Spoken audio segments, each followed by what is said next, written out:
বন্ধুরা, এই মুহূর্তে গুরুত্বপূর্ণ সংবাদ প্রকাশিত হলো আগামী বছরের মাধ্যমিক পরীক্ষার রুটিন। অর্থাৎ 2025 সালে যারা মাধ্যমিক পরীক্ষা দেবে সেই সমস্ত পরীক্ষার্থীদের উদ্দেশ্যে জানাচ্ছি, তোমাদের পরীক্ষার রুটিন কিন্তু ইতিমধ্যে আজ মধ্যশিক্ষা পর্ষদের সভাপতি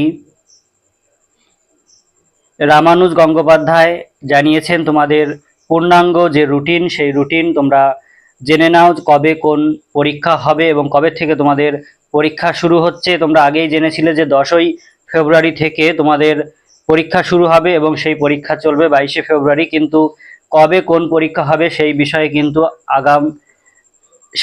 কিন্তু তোমাদের জানানো হয়নি। আজ সেই বিষয়ে পূর্ণাঙ্গ রুটিন জানালেন মধ্যশিক্ষা পর্ষদ সভাপতি